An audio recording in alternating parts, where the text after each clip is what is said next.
Chilli powder, ಸಖತ್ ಖಾರ ಬಣ್ಣ ಮತ್ತು ರುಚಿ ಆಚಿ ಚಿಲ್ಲಿ ಪೌಡರ್. ನಿರ್ದೇಶಕ ರಿಕ್ಕಿ ಕೇಜ್ ಮನೆಯಲ್ಲಿ ಕಳ್ಳತನ. ಬೆಂಗಳೂರು ಮೂಲದ ಶ್ರೇಷ್ಠ ಸಂಗೀತ ನಿರ್ದೇಶಕನ ಮನೆಯಲ್ಲಿ ಕಳ್ಳತನ ಆಗಿರುವಂಥದ್ದು. ಅವರ ಮನೆಯ ಆವರಣದಲ್ಲಿ ಇದ್ದಂಥ ಸಂಪ್ನ ಕಬ್ಬಿಣದ ಗಾರ್ಡನ್ ಕಳುವು ಮಾಡ್ಬಿಟ್ಟ ಇದ್ದಾರಂತೆ.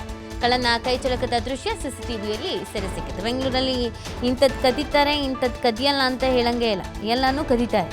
ಎಚ್ಚರಿಕೆಯಿಂದ ಇರಬೇಕಾಗತ್ತೆ. ಇಲ್ಲಿ ಅದೇ ರೀತಿಯಾಗಿ ಅವ್ರ ಮನೆ ಗಾರ್ಡನಲ್ಲಿ ಇದ್ದಿದ್ದಂಥ ಕಬ್ಬಿಣದ ವಸ್ತುವನ್ನು ಕದ್ದಿದ್ದಾರೆ. ನೀವು CCTV ವಿಜುವಲ್ಸನ್ನು ಗಮನಿಸ್ತಾ ಇರ್ಬೋದು. ಸಂಪ್ನ ಕಬ್ಬಿಣದ ಗಾರ್ಡ್ ಇದನ್ನು ಕಳುವು ಮಾಡಿರೋದು.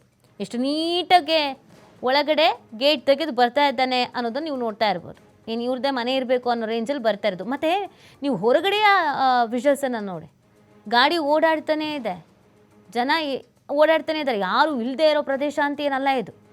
ವೆಹಿಕಲ್ಸ್ ಒಂದಾದ್ಮೇಲೆ ಒಂದಲ್ಲಿ ಮೂಮೆಂಟ್ ಇದ್ದೇ ಇದೆ.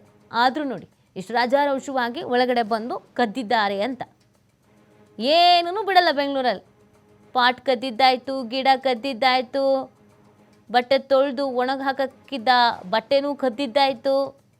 ಇದೀಗ ಸಂಪು ಕಬ್ಬಿಣದ ಗಾರ್ಡ್ ಅದೂ ಕದೀತಾ ಇದ್ದಾರೆ. ಈ ಕಬ್ಬಿಣಕ್ಕೆಲ್ಲ ಸಿಕ್ಕಾಬಿಟ್ರೆ ರೇಟ್ ಜಾಸ್ತಿ, ಅದಕ್ಕೇನೆ ಕದಿಯೋದು, ತಗೊಂಡೋಗಿ ಮಾರೋದು. ಆಯ್ತಲ್ಲ ಅವತ್ತಿನ ಕಾಸು. ಇದು CCTVಯಲ್ಲಿ ಸಿಕ್ಕಿರುವಂಥ ವಿಜುವಲ್ ನೀವು ಗಮನಿಸ್ತಾ ಇದ್ದೀರಾ. ಇದು ಶ್ರೇಷ್ಠ ಸಂಗೀತ ನಿರ್ದೇಶಕರ ಮನೆಯಲ್ಲಿ ಆಗಿರುವಂಥ ಕಳ್ತನ. ಸಂಗೀತ ನಿರ್ದೇಶಕ ರಿಕ್ಕಿ ಕೇಜ್ ಇವ್ರ ಮನೆಯಲ್ಲಿ ಆಗಿರುವಂಥ ಕಳ್ತನ. ಹೊರಗಡೆ ಯಾರೋ ಒಬ್ಬ ನಿಂತ್ಕೊಂಡು ಕಾಯ್ತಾ ಇದ್ದಾನೆ, ಈತ ಕದಿಯೋದಕ್ಕೆ, ಆತ ನೋಡೋದಕ್ಕೆ, ಕದ್ದು ಎಸ್ಕೇಪ್ ಆಗೋದು.